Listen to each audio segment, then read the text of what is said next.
In this video, we'll be learning how to do the advanced cross. First, I'll be showing how to solve one piece at a time for people who just want to skip the daisy step. And then next, I'll be showing how to solve all 4 pieces at once for people who want to be able to solve the cross in under 1 second. And then I'll also be showing some examples for both of those. If any of these videos in the advanced playlist on this channel seem too advanced for you, you can check the description of every video that I post.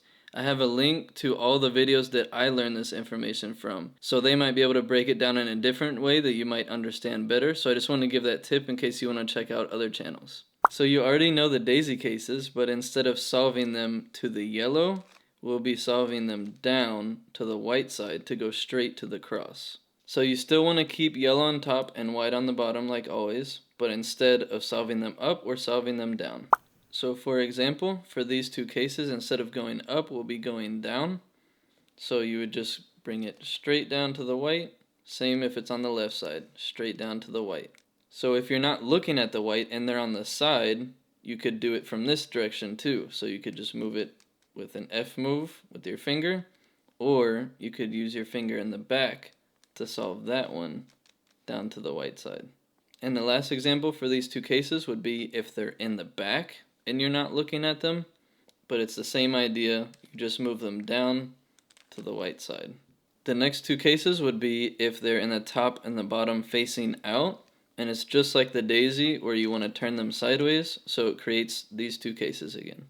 The last 2 cases were if it's either in the top with white facing up or the bottom with white facing down, and it's just like the daisy, you would turn this one twice to get it to the white side, and this one's already in the right spot. One trick I'd like to show about the advanced cross is we're not worried about free spaces like we were with the daisy. So instead of creating a free space to solve this orange piece down here, what you would do is temporarily unsolve the blue to insert it and then resolve the blue. Because with the daisy, if you remember, you would want to create a free space here to create this case.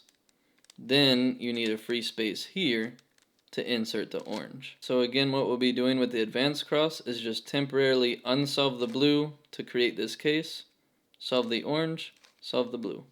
So the most important part to learn about the advanced cross is what I'm going to be talking about next. You have to get the order of the pieces correct, because if you switch 2 of them, there's no way that you can move the bottom to where to be correct, because these 2 are in the wrong spot. So that was the reason why we used to do the daisy. You would match them up and then put them to the cross so they got in the right order. So the way you want to practice learning the advanced cross is thinking of the daisy cases but upside down, and now thinking of the correct order that they need to be in. So if you ever forget the order, you can just look at the centerpieces on the sides of the cube. I like to start with blue because it's a nice acronym that I call BOGR. And so that acronym stands for blue, orange, green, and red. And the next way you would want to practice learning the advanced cross is just taking it 1 piece at a time. So because we know the order that we'll be putting the pieces in, as long as you get them in the blue, orange, green, red order, at the end of putting them at the white, then you can turn the cross to where it aligns. So no matter where it's solved to, as long as it's in the right order, you want to align the cross at the very end so that your cross is done. So now I'm going to show a quick example for everyone learning the advanced cross for the first time, where you just do 1 piece at a time. So first, you can just start with the blue. So look around the cube until you find the white blue piece, figure out what case it is, and solve it to the white. And remember, we're not worried about where it's at because we're going to put it in the right order and then align the cross at the end. So we just did the blue piece, and if you forget the acronym, you can look at the sides of the cube. So after blue is orange. So that means we want orange to be on this side of the blue. So next you would look for your orange piece, which is right here. And you want it to be actually exactly where it is next to the blue, but with the white facing down. So the first thing that I would do is, just like you would do the daisy, put it like this to create this case. Now we're going to move the blue out of the way so that we can insert the orange and now you see you have blue and orange. Then after blue and orange, you have green, so now you look for the green piece, which is right here. So you want the green piece to be next to the orange.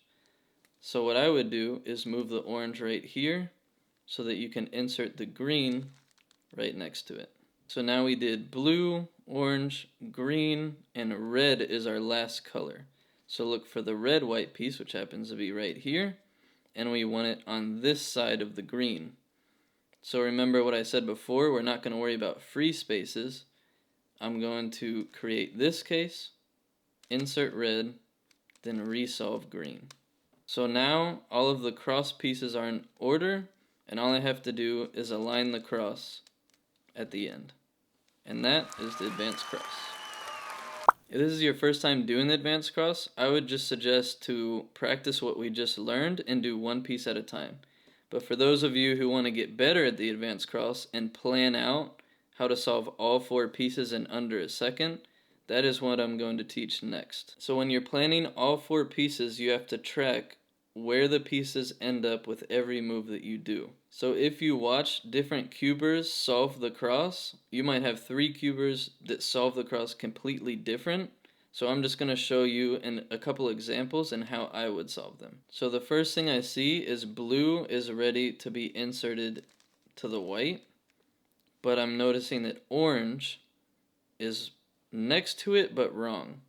So for this case, what you can do is move it here so that when you insert blue, it sets up orange to go in right after it.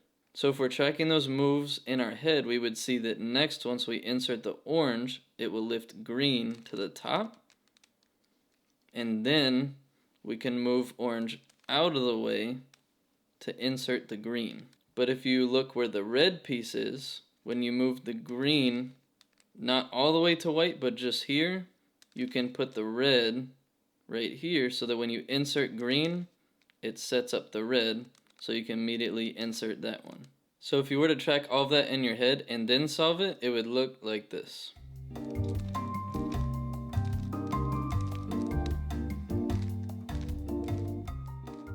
And now I'm going to show another example of how you could do the same white cross for this scramble. What you could do is move the red right here so that when you insert green, it will set up the red and orange pieces.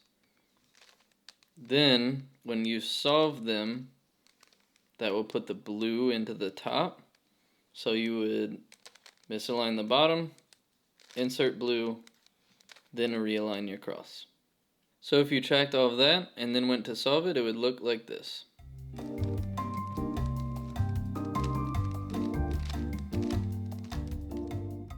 So for one more example, if you had a scramble that looked like this, the first thing that I'm seeing is I would like to insert blue, but while I'm doing that, I want to set up the red. So I would put the red here and insert blue. So now the red is set up, and that also set up green. Then I would start to move the blue over, but stop here to insert orange. Then finish aligning the blue, which also aligns the orange. Then insert red, insert green. So if we tracked all that before and then went to solve it, it would look like this.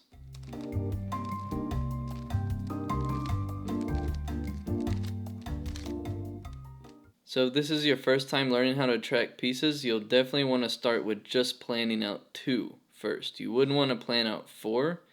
So you would want to do something like seeing this. Instead of just inserting green and then doing the red, you would want to notice that if you put red here first, when you insert green, it sets up the red. So if looking that far ahead is too far as well, you can just plan them one by one. So you could plan to insert the green and then insert the red. And remember, instead of making a free space, you just insert the red and then resolve the green. Then after you solve those 2, you would want to move to the next 2 pieces. So now you could plan how to solve these 2.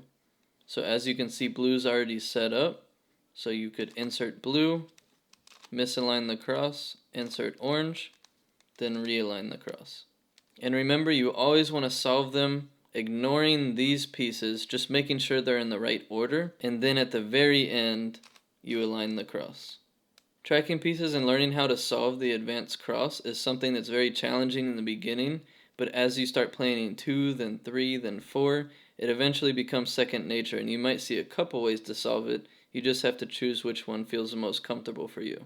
For a side tip, if you want to take this even further, you could start learning things like the X cross, a double X cross, or cross plus first pair, cross plus first 2 pairs.